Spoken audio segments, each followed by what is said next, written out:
infects rooms with enthusiasm. He's going to be a wonderful addition to ACT's team as a candidate, not only in helping persuade voters we need to lock Labour out and unlock New Zealand's potential, but in continuing to win the argument for a freer, funner New Zealand once he's in Parliament. Ladies and gentlemen, ACT's newest candidate and great friend of the ACT Party and its values and its New Zealand, Paul Henry. Welcome, Paul. Thanks, David. Thank you very much. And good morning, everybody. Welcome here to this wonderful rooftop with the display of this bloody beautiful country in the background. Morning, Aziz. How are you? Good, good, good. I'm very good. So what I thought would be the nicest thing would be just to take questions. But ahead of that, I will just answer what I think is probably the most burning question: why? I mean, you know, standing before you is an uncommonly handsome older gentleman who clearly doesn't need a new career. So why would I do this? Put simply, my wife and I have 10 grandchildren between us. My youngest daughter, Bella, has a baby, Darla, baby girl, Darla, and twin boys, who celebrated their second birthday about a week ago. And as I looked at them, as someone who cares very much about this country and has always been interested in politics, I thought, what is the chance that as you grow a little older, you will have the same opportunities that your grandfather had when he was growing up in paradise? What are the chances that you will be growing up in a country that champions success, that champions individual responsibility, that has prepared a platform on which you can easily succeed and encourage others to succeed? What are the odds? Versus what are the odds you'll be brought up in a country with a ballooning debt that has missed its opportunities to sort that debt out and sort itself out? Last month I was in the United States, and when I'm there I always have time to think. And I was thinking, as I was becoming slightly more concerned about this next election, which is pivotal, I was thinking, should I do something about it personally? Should I put myself on the line? And then there was a poll which indicated there was a chance Labour could form the next government. Let me tell you, if they do that, it will be a complete disaster, not because Labour is always a complete disaster, which they are, but because this is a particularly vital election. In the last 3 years, the country has been nudged in the right direction, but only nudged. It needs a huge lurch in the right direction so that we can protect the changes that are made. And the only way we can truly achieve that, I determined, was with ACT having a big say in the next coalition. We cannot afford to borrow more. And the reason I know that is a fact is because I know we cannot afford the debt we already have. We cannot borrow our way to prosperity. And this is not a party political broadcast. This is fact. And we know it because are we in prosperity now? No. Did we try and borrow our way to prosperity? Yes. You can't borrow your way to prosperity. You cannot tax your way to prosperity. And you cannot achieve prosperity with separatism and internal fighting. And that is what a left coalition government has to offer. And it's not me saying that, it's what they've said if you look at all their policies. That is their plan, and it will devastate us. And so I decided, what's 3 years? You know, for a 65-year-old man, another 3 years, is it going to make any difference? Look how well I'm weathering. And so, questions. Well, I wanted to ask, you know, obvious question, what happens with your position on the TVNZ board? I resigned this morning because it is untenable for me to stand for any political party and be on the Television New Zealand board. And the only thing I would say about that is that that is one of the hardest things about making this decision. I am very proud of what I achieved, what the board's achieved, what the executives have achieved, and what many of the staff at TVNZ are achieving. We're turning the organisation around so it can face the future. So I'm very sorry to be leaving, but it was untenable to remain. How long have you been discussing this with the ACT Party? So I am probably the newest candidate any of you have ever met. The board ratified my candidacy last night. I signed the documents about a minute before I phoned the chairman of TVNZ about 20 minutes ago. How long have I been thinking about it? You know, I gave a speech 2 years ago. 2 years ago, I gave a speech at the ACT rally, and I suppose I started thinking about it then without realising it, but particularly over the last month, and then there were those catalysts that I was talking about. Yeah. Do you have any reservations about becoming an MP? Yep. Yep. I'll tell you a little story, funny little story. No, it's not funny. It's long, actually. It's not even little. So it's not funny, and it's not little. In September 2023, I was sitting on my boat in a little bay off a small island in Fiji, having a cheeky wine. And the worst thing happened. All of a sudden I heard, "Is there anyone aboard?" And you think, oh, I should hide. And then you think, oh, I've got this lovely boat, a lovely glass of wine, I'm not going to hide. So I went out the back, and sitting in a nasty little tender, a nasty little rowboat, was David Shearer. And so I welcomed him aboard. What else can you do? And then I spent probably an hour having a wine with him, congratulating him on throwing politics in, buying a small yacht, and sailing around the world. And so what did I learn from that? Nothing. So I've done exactly the opposite. So yes, I have had reservations. But you know what? I absolutely love this country. There is no excuse for us being in the situation we're in now. No excuse at all. And it is going to be really hard to get out of it. Can I ask you guys a question? How much money do you think we need to find today to pay the interest on the debt we have? Anyone know? You'll all know in a minute. Billions and billions.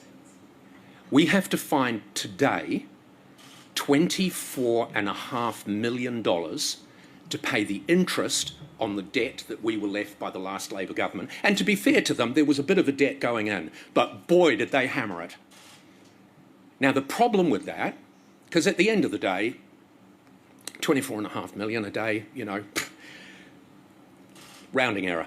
The problem with that is we don't have $24.5 million a day to pay that, which means we are borrowing money to pay interest on money we already owe. And if you think about that for a moment, you know, if this was the way you were running your own houses and your mortgages, you would literally put the keys to the door in the envelope, send them to the bank, and run to the airport. So we've got to sort that out. Are you expecting to stand in the electorate? No, I won't be. I'm standing for the list only. Are you running for the broadcasting minister? Will you be chasing that? No. David, what position in the list do you have? Oh, I expect that the board will put Paul in a electable and respectable position. We expect to see him in Parliament in about 116 days. He's not only going to give ACT a real boost in getting there, he's going to ensure we keep winning the argument with his communication skills and his infectious enthusiasm. Not just for, do you say 3 years? That's just the introductory period. That's just the training period. At least 6 years, maybe longer. I came in for 3 years. Look at me now. Are there any ministerial posts that you would be after? Yes, yeah. I mean, look. One thing that you'll know about me if you know me or followed me or anything like that is I'm painfully honest. Yes, I want to be a minister. Why do I want to be a minister? As I said before, I'm 65 years old. I'm not doing this to waste my time or anyone else's. So yes, I want to be a minister because I want the opportunity to make as much of a difference personally as I can. Minister of what? Well, that matters, but then who knows? I mean, who knows what might be on the table or what a negotiation might be, or even if there is an opportunity for that. You know, there's risk associated with anything. Paul, have you spoken to Paul Goldsmith? I haven't. I actually spoke to Paul earlier. Paul had asked me to do that. He's spoken to the chair of TVNZ, and I've spoken to my colleague, Paul. A bit of a lifestyle change, isn't it? Less time on the yacht, less time in the US. Are you ready for that? Well, I guess I have to be. Because you're right. I mean, and that is, again, one of the big things. You know, I've sold my boat. You know, not for this, to be honest. I sold it before because I wanted a bigger one. so this is going to save me a fortune. Mr. Seymour, the latest poll shows ACT on 7.8%. Do you think that this could give your party a bit of a boost? Yeah, absolutely. Look, I think that Paul's energy will give ACT a boost. But I make another point about that poll. The National Party are down, ACT is up, and the coalition remains ahead. I hear from people they feel that they must vote National to keep Labor out. The ACT Party is just as effective at locking Labor out, with the added bonus that we lock their policies out of any coalition government too. Chris Bluntson holding the coalition back from getting out? No, look, I've been asked about this. I view Chris as the great uniter. He has united his own party, and he has united the first three-party coalition in history. I think that Chris has some great skills, and as for the National Party's polling, that's really up to them. Mr. Seymour, where will Paul be ranked on the ACT candidate? Well, like I say, that's up to the ACT Party board, but I'm confident that he will be in an electable and respectable position, and he will be in Parliament in 116 odd days. Paul, going back just to that first question, what do you make of the Prime Minister? What have you made of his performance over the past 3 years? You know, I'm enormously disappointed with National. The nature of being a centrist party, centre-right centrist party, is you have to be a little bit populist. The danger with being a little bit populist is, even if you're doing the right things, you're doing them really, really carefully, because you don't want to alienate too many people, because you've got this crazy idea that you could maybe one day get everyone to vote for you. And what happens if you run a party that wants everyone to vote for them is you end up doing nothing that encourages anyone to vote for you. So yes, you need parties like that, but this is probably why, the single reason why ACT is so important, because someone needs to hold National to the oven, you know? Someone needs to say, yes, this is the right thing to do, but we can't afford to wait.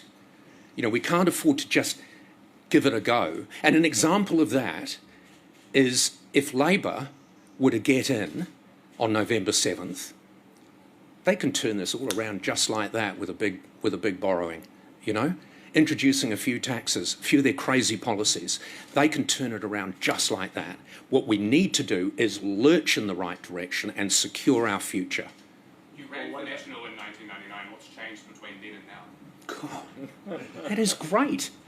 Such an earnest look on your face, and you've done all that research in a few seconds. And before his natural lifetime. Exactly. What's really changed is that you're now working, so I can address the question to you, the answer to you. Look, I mean, I've changed.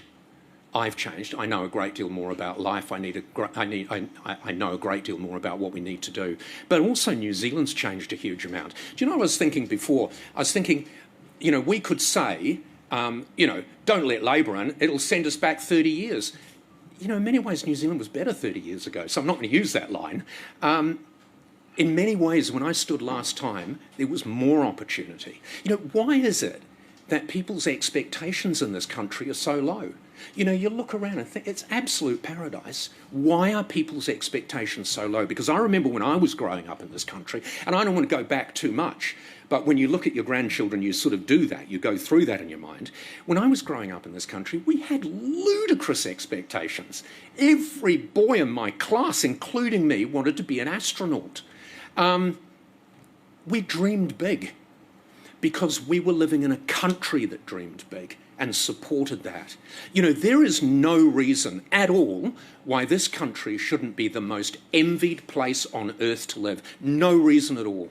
But it isn't, and we need to achieve that. Paul, what about New Zealand First? How much do you trust Winston? I used to host Traitors, so I know a little bit more about Winston New Zealand First than anyone else. Are there any politicians that you've gone head-to-head with that you'd be a little nervous to sit around the cabinet table with? That came to that? I don't know about, no, not around the cabinet table, but, you know, sitting in the House, David said a funny thing to me, I don't know, was it a couple of weeks ago when I said, oh, I'm angsting, I'm full of angst. And he said, you know, what you've got to think about is it's a late Wednesday, Thursday night, you're sitting in the House. I don't think you use the term twats.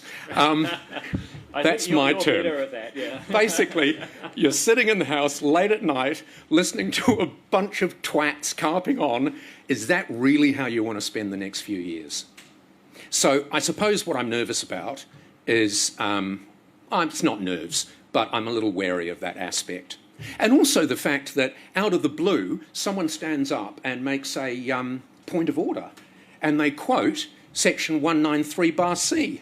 How the hell do you know that stuff?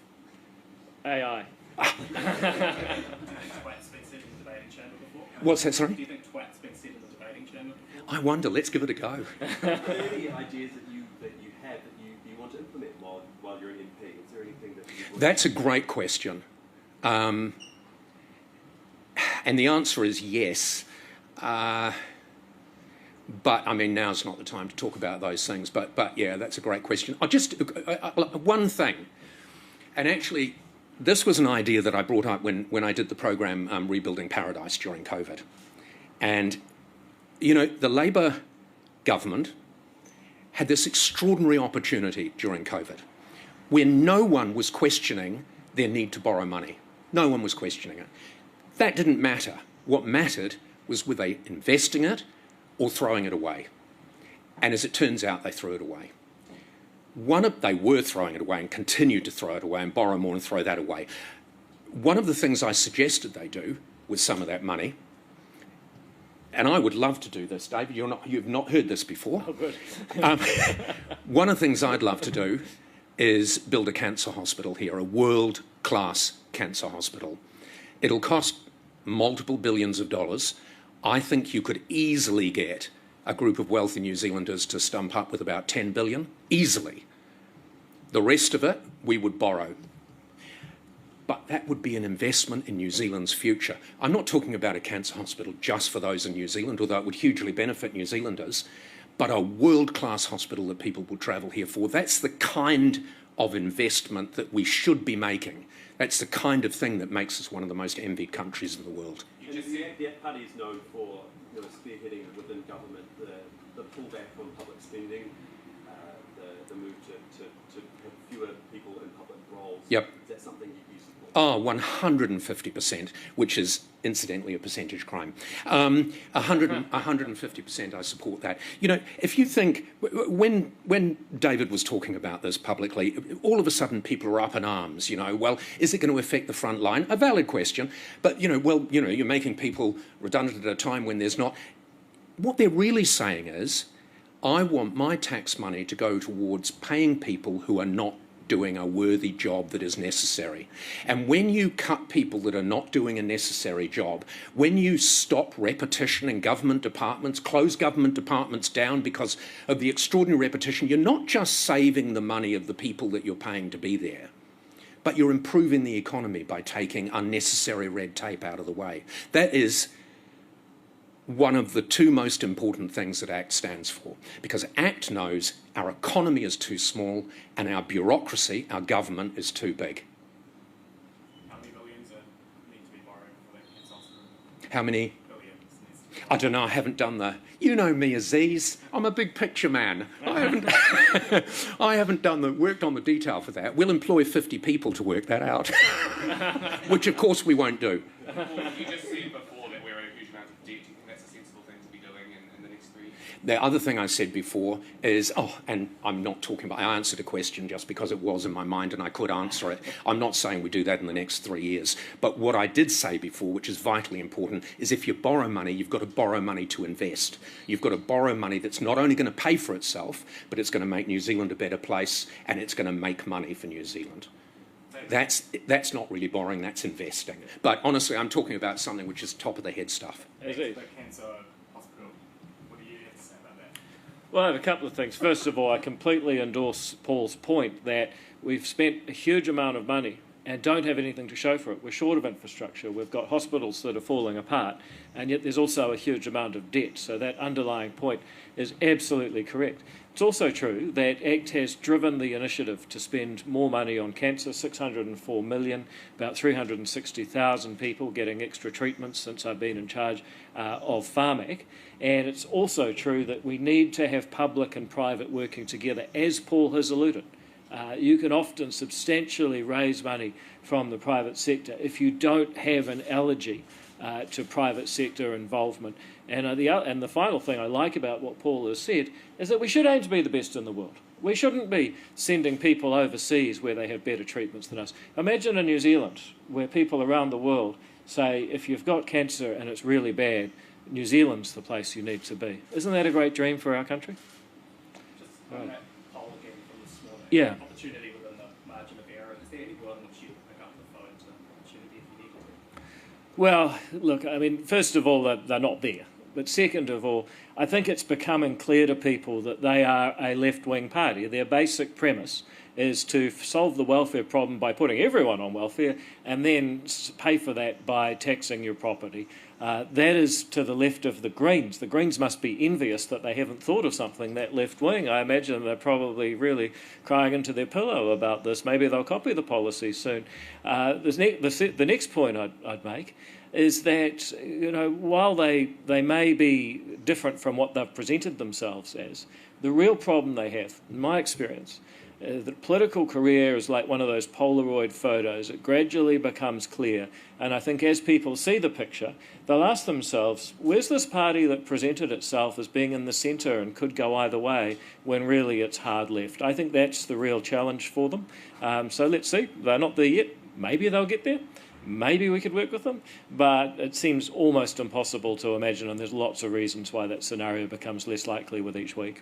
Paul, what have you made of the coalition's infighting of the recent months? You know, it's tricky when you get close to an election, and you have to divide up your party lines, because at the end of the day, you were there for your party, but you're also there responsibly running a country. And I think ACT has demonstrated that it is extraordinarily good at that. Cracks are forming, though. Do you think it's able to withstand another 3 years? Well, I think it'll be a different coalition after this next election, because it's not like the same coalition goes on. I think you're negotiating all over again, so I think it'll be different. I think it will be a lot better if ACT goes in with more members of Parliament, because it'll have more say. And, you know, I look at some of the policies that New Zealand First sprinkles, sugar hits basically, and they're not all bad. I mean, there are some that they sprinkle out there and you think, oh yeah, that makes sense. Maybe we'll do it. But all it is a policy. It's not a direction for the country. And that is what this country needs. If we just lurch from one sugar hit to another, all we're doing is spending more money. We're not solving the problems that we have. So it's the philosophy of the party and the direction that the party goes. And, you know, ACT is entirely consistent with its philosophy and its direction. David, was the Prime Minister aware of today's announcement beforehand? No, he wasn't. If it helps, I'm the acting Prime Minister. I was. Is this the first time that he's hearing about it now? I suspect it will be, but you know, you've got to respect that these are party matters. I would never expect to know who the National Party was putting up as candidates. I wish for their sake they had some candidates as exciting as Paul, but even if they did, they have no duty to tell me about it. Paul, could you tell us at what point you decided to start supporting ACT rather than National? I'm really having to think about that. I mean, obviously, it's several years ago. As I say, a couple of years ago, I was the keynote speaker at the conference. You know, it was probably after John Key. But during COVID, that's when the nasty rubber really hit the road. It wasn't that long ago you were posting the chase. Is this the definitive end of your media career? Do you know, I posted the definitive end of my media career a long time ago. It would be a mistake to do it again. I would love to host the chase again. That may well not be possible. We've known you as a former national candidate, as a broadcaster, as a former RNZ board member. Who was Paul Henry, the politician? Someone who cares deeply about the country, Aziz. Deeply about the country. I mean, I genuinely am concerned for the future of this country. And I've got a big stake in it with the grandchildren, you know, a big stake in it. Well, I'm sure Paul, having been on the other side of this, knows that press conferences always have a natural life expectancy.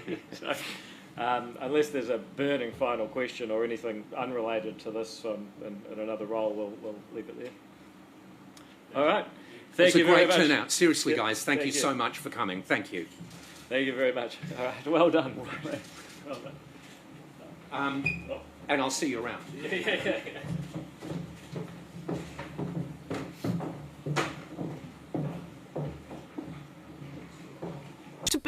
It doesn't have to be a large sum of money, you know. And it it can can be across low-level multiple drug machines. dealing or whatever. Yeah. They had concerns. The police's own financial intelligence unit, they were supported by it. You even had people in the crypto industry, like Easy Crypto, their like local operations manager, who thought they always thought that crypto belongs in the digital space.